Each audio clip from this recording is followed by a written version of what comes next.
24-day challenge program, Intermediate A. Now, as we jump into this program, remember our goals and objectives here. We want to achieve that lean muscle look, to burn fat, and to do so, we're tapping into the mechanisms that do just that. We're recruiting a lot of muscle in our lifts. We're doing multi-joint movements instead of isolated single-joint movements. We're working to get our heart rate up, and we're doing so in an attempt to really tap into that EPOC principle, excess post-exercise oxygen consumption, where you continue to burn fat efficiently even beyond your workout time. And again, that's going to be a great complement to your 24-day challenge products. Now, as we look at the program itself, you take a look at your card. What you're looking at is a 3-day per week program. You see 3 week 1s, 3 week 2s, 3 week 3s, 3 week 4s in terms of the columns that you're working on. You need a day of rest and recovery in terms of not doing this particular program on successive days. This is weight training, resistance training, where you need some recovery in between. Now, you can complement this program with maybe cardio on days in between, but in terms of lifting weights, take a day of rest in between each of these. Let's see. Now, as you look at your rep counts there, you're going to perform the same rep count on back-to-back sessions. So they change every other session. So in here, like days 1 and 2, you'll work for sets of 10. So find the right resistance for that. Days 3 and 4, you'll move up to sets of 12. Your resistance will go down as your weights go up, your reps go up. And in days 5 and 6, you're working for sets of 8, and in doing so, your resistance will go up. So even though you're performing the same program for 4 weeks, there's some variety in what you're doing by changing the rep counts there, so your body doesn't get bored with what it's doing. Next, as you look at your card, you're seeing 2 blocks of 4 exercises. You got 8 total exercises that are divided into 2 blocks of 4.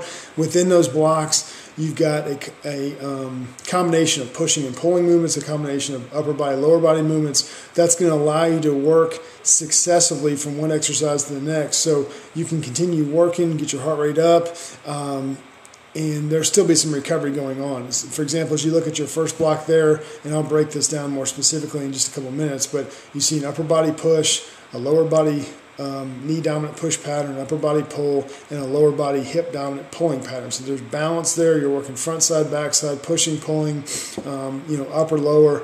All that work is being done right there. Now, as you execute this program, you're going to perform those 4 movements in succession. So you're not going to do a set, sit there and rest, come back to the same movement. You're going to move on to the next one. And the goal is eventually you're doing 2 sets of everything. Now, at first, maybe on day 1, you're just doing 1 set of each exercise and then moving down the chain there. Now, you'd gradually like to add volume to what you're doing. So take the first block of exercises. Say you went from chest press to split squat to row to deadlift, and you knew that, hey, day 2, I want to add some volume back. I'm going to add a 5th set within that first block. Maybe I'm going to go back to my single arm row for my 5th set. And then I'll move on to the second block of 4 exercises and do the same thing. Go all the way through all 4. Maybe I want to come back and add a second set to the goblet reverse lunge for the 5th set in that block. That would give you 10 sets for the day. Now, you can tell the goal is eventually to be able to perform 16 sets in one session. 2 sets of every exercise right there.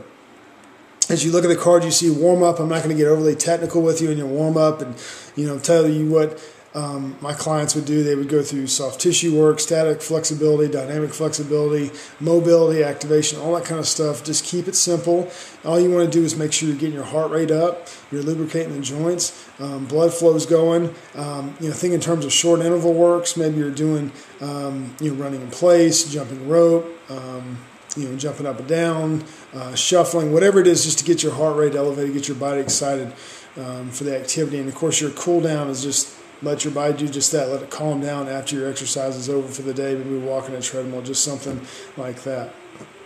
Now, as far as executing the specific exercises, you're getting video clips of all these exercises, but let me supplement that with a little more coaching and explanation for each movement. Now, the dumbbell high alternating chest press, you're laying flat on your back as you see. You've got both dumbbells starting high and then one going up and down at a time, alternating that till you perform, in this case, day 1, 10 reps on each side. Now, the dumbbell that's remaining high, that arm, the shoulder on that side is working to stabilize the dumbbell high, so you're getting some additional work there. But again, you're going to alternate that to 10 reps on each side. The single arm split squat. Now you're going to offset this. The reason why you're holding only one dumbbell is because with two dumbbells you can counterbalance weight and there's no additional work being done through your core. Now when we train core, abdominals, low back, obliques, that whole area right there, understand this, we're not training it for movement. We're actually training it to prevent movement. That's more functional. And that's what's healthy for your spine. So this case right here, single arm split squat, if your left leg's forward, your right hand's holding the dumbbell, you're working to prevent flexion rotation in that spine, because if you allow it, if you're holding a significant dumbbell there, you would pull over, rotate over. You want to prevent that. So your core is working to stabilize your spine and prevent movement. Now, with the left leg forward, right foot back, here's some coaching cues. Your left foot forward, front foot, you want to lift the toes up subtly there, so you're working through the middle to back of your foot. You want to really push through your heel to get your hips extended tall on the finish of each movement. For your back leg, say in this case the right leg, that right glute should be tight and active to keep that hip extended as you go through movement. Ideally, you'd like to touch that back knee to the ground and work to get 90 degrees at both the front knee and the back knee. That would be perfect range of motion, and that would be making sure that you're moving well through your hips and not, flexing forward with your spine. So you would do 10 reps with your left leg forward, holding the right hand dumbbell, and then switch that 10 reps with your right foot forward, holding the left hand dumbbell. The next one, the tall kneeling single arm row. A tall kneeling position, your hips are tall there, so your glutes are turned on to keep your hips extended. There's additional glute work being done there. Your core is tight, your abdominals are tight to hold posture. With the arm that is rowing, you want to be conscious of pulling that shoulder blade back and down and pulling through the elbow and being aggressive as you pull in, and then decelerating back out slowly to control the weight and not let the cable manipulate your position. The medicine ball or plate single leg deadlift. For that one right there, you can use either a medicine ball or a plate. Probably a plate's more common in a gym. For that one right there, you're using primarily hip range of motion, not much knee at all, but I want you to make sure you understand that is a pulling movement.